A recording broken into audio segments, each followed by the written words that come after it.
So the scripture text that we have before us today from Romans chapter 12 is one of my favorite texts in the entirety of the Bible. It's one of my favorites for a variety of reasons.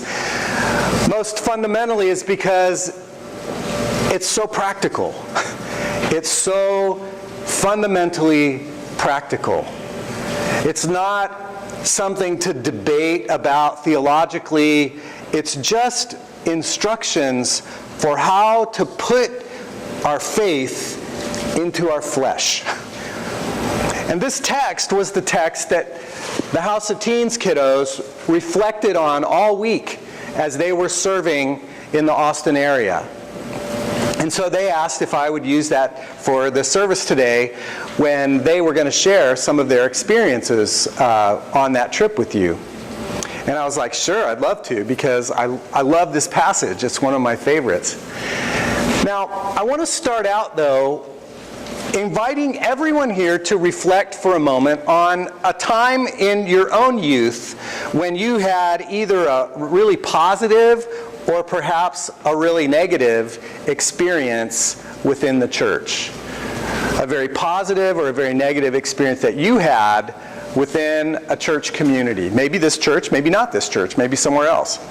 So just take a minute, think of something, and find one person to share with one experience out of your life. Not real long, just kind of short and sweet, but just share some experience, positive or negative, that you had as a youth in the life of the church. Ready, set, go.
Okay, be wrapping up your conversations.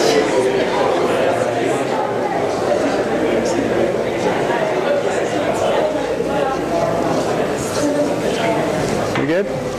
Ding. Time's up. So, at our presbytery meeting this last time, we had a special guest invited. His name was Mark Yaconelli, and he is a well-known esteemed person in the area of youth and young adult ministry, not just in the Presbyterian Church, but across denominations. And one of the things that Mark Yaconelli said is something that I heard a number of years ago, but which has been confirmed over and over and over again by research that's been done in churches of all denominations across the country. And that is that the one thing that will most likely predict whether children that we raise will become people of faith is not whether they come to church every Sunday. It is not whether they participate in Sunday school. It is not whether they go to a Bible study.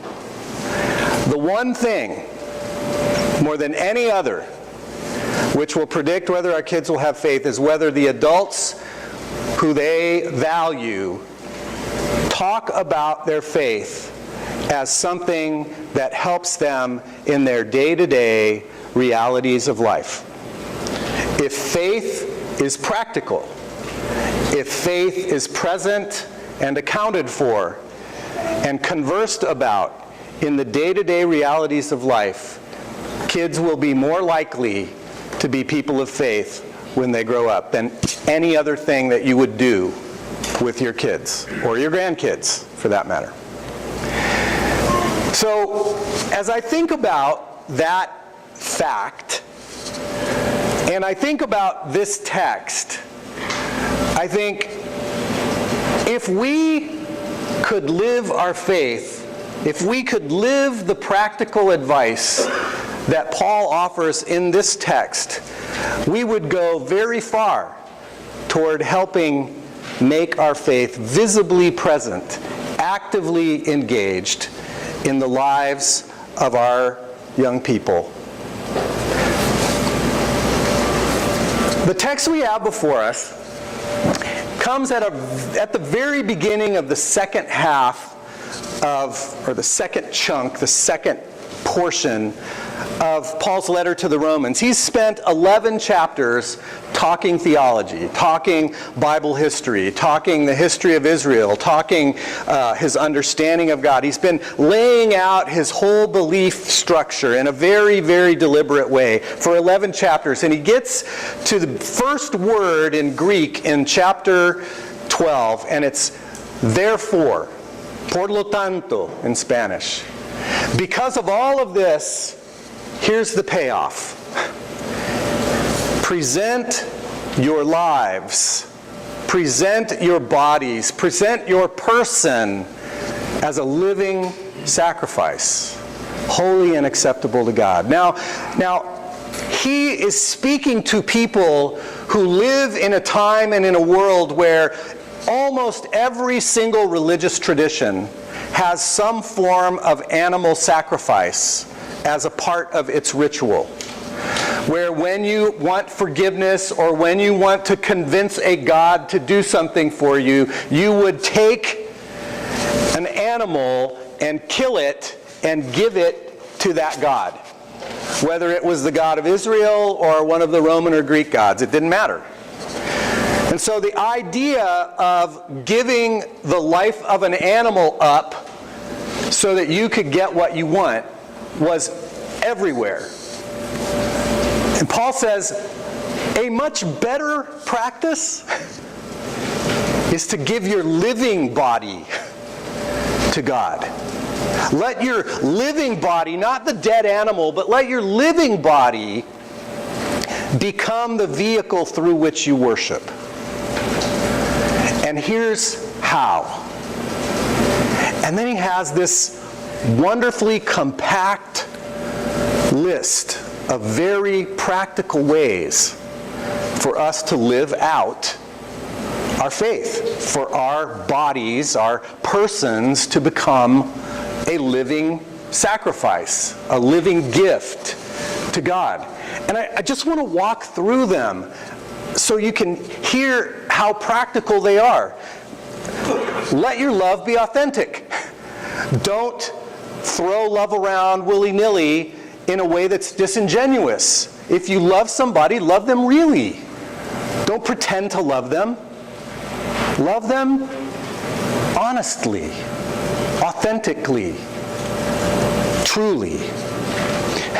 I love this one. Hold on to what is good, but let go of what is bad.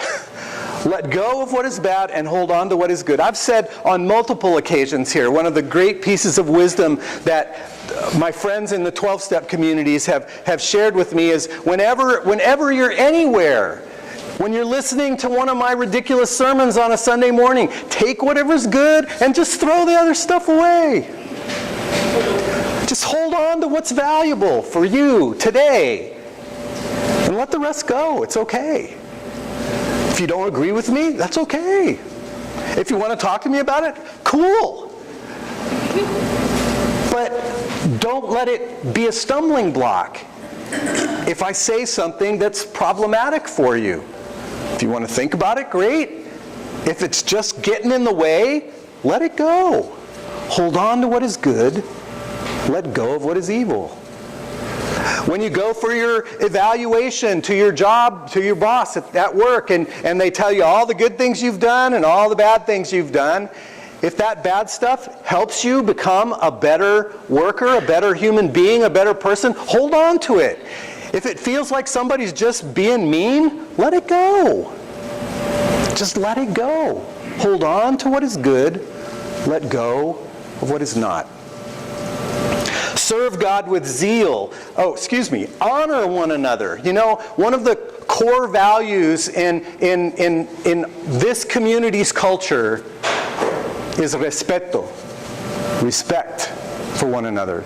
To respect yourself, to respect another person, is to give them the dignity of their life. To honor them.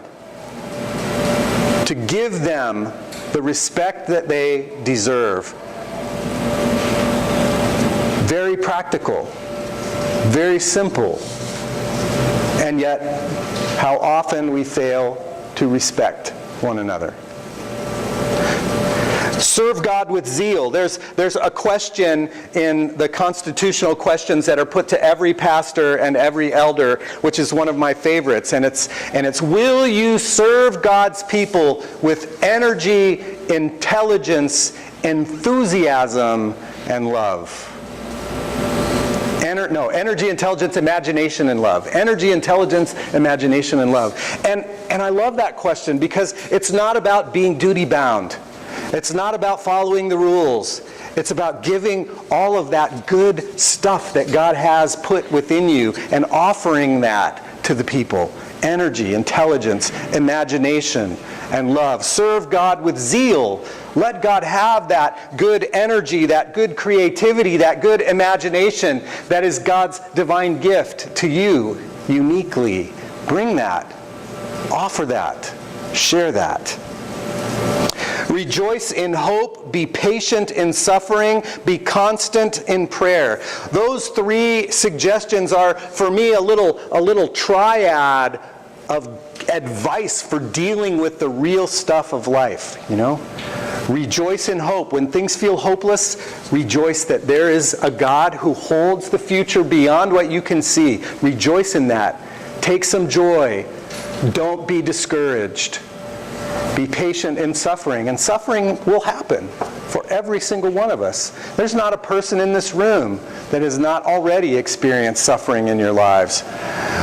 Find the place of patience within that suffering. Pray persistently, consistently. Keep the lifeline of connection to your God open, and don't close it off, so that there can be communication between your heart and God's heart. And yet, how often do we discard that simple guidance and get wrapped up in our own suffering and fail to ask for what we need or just express how we feel to God? Share what you have with others in need. Contribute to the needs of those who are poor. Practice hospitality. You guys experienced hospitality. You got to practice sharing what you have, your life, your energy, your gifts with the poor, with the homeless of the Austin community. Two very concrete ways in which we manifest our solidarity with other folks around us. Opening our homes that others may be able to say with us, eat with us, share with us our life. When you are persecuted, bless your persecutors. Do not curse them. That's getting a little more difficult, isn't it?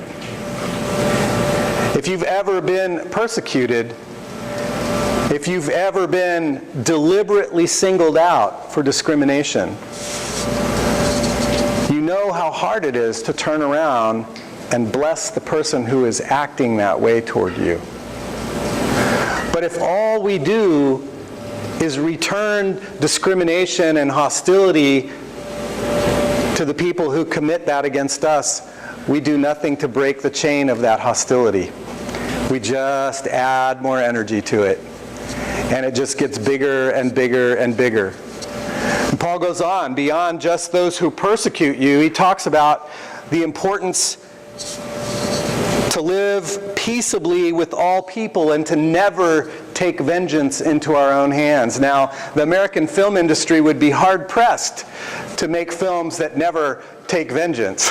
I'm amazed, and I love them. I love the action films as much as the next guy does. But every time I watch a film in which some highfalutin, combat person turns around and takes vengeance on an entire community of people for some act that's been committed against them, I think, this idea that somehow by taking and exacting vengeance we will somehow stop the badness in the world is sadly mistaken, and our gospel leads us to a very different conclusion. As we talked about this in the Spanish language group, the question was raised, well, what about ISIS? I mean, how do you do that? How do you respond to people who commit that kind of violence? And I said, well, the first step is by realizing that the people who commit that violence, they themselves are committing it out of a woundedness. They've been wounded in their lives. Their communities have been oppressed. Their religion has wounded them. They have been taught a doctrine or an idea that has shaped them in a certain way. And they are acting out of that woundedness, and they are bringing their woundedness into the world and spreading it around by wounding other people with it. It's what we all do. It's what Richard Rohr says, if you don't transform your pain, your own woundedness, you will inevitably transmit your pain and your woundedness to other people. And that's what's happening. And if we think that our continued violent action is going to eradicate woundedness, we are sadly mistaken.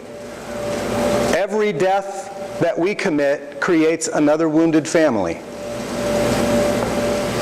Just like every death they commit creates wounded families over here. God invites us to a different path. It is not an easy path. It is a hard path.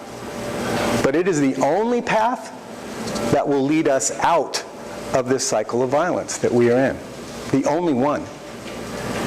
It's the path that Jesus took, who returned blessing to his persecutors, who returned forgiveness to those who crucified him, who absorbed the violence in his body only to give it back as life, everlasting life. That's the path.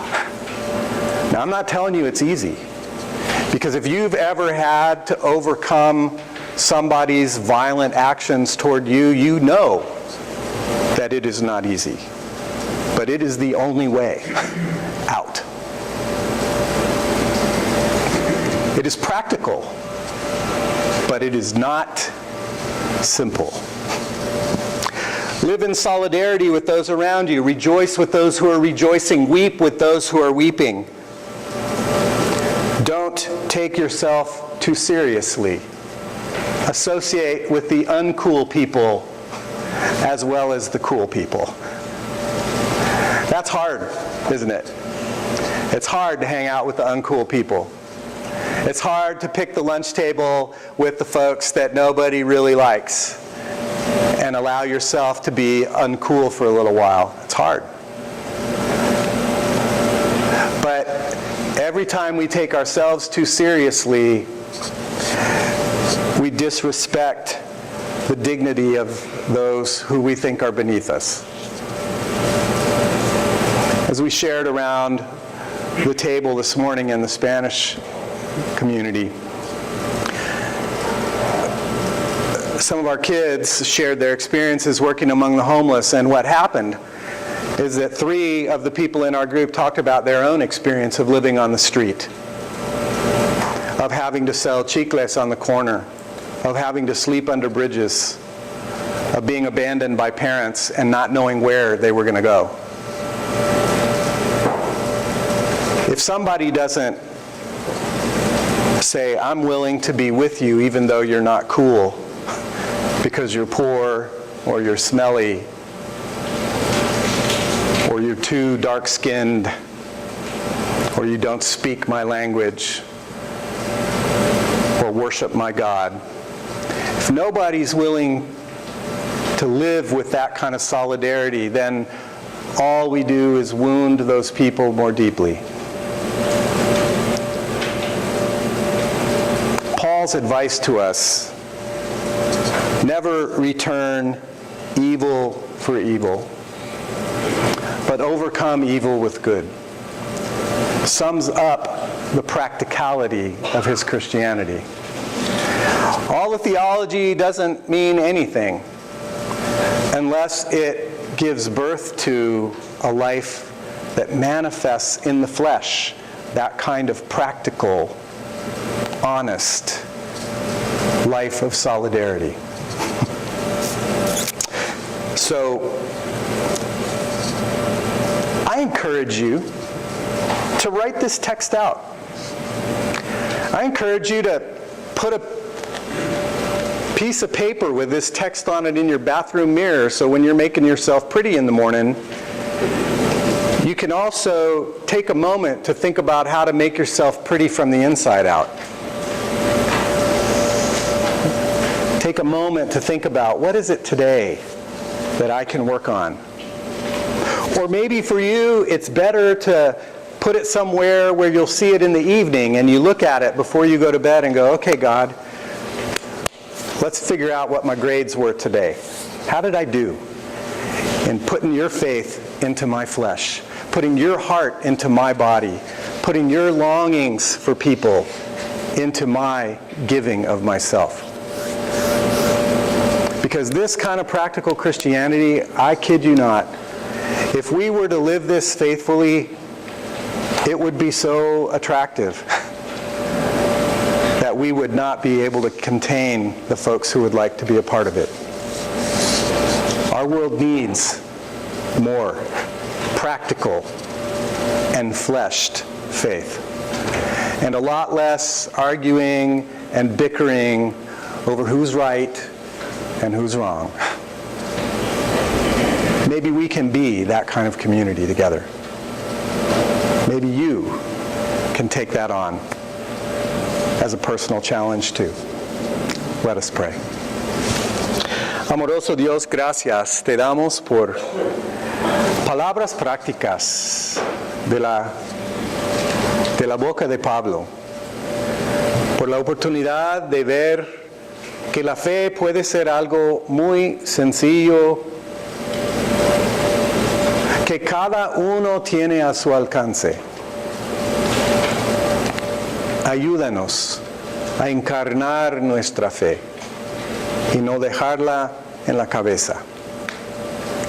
Así esperamos que nuestros hijos y nietos y bisnietos tendrán fe, una fe que verdaderamente les guía en su vida. Por Cristo te lo pedimos. Amén.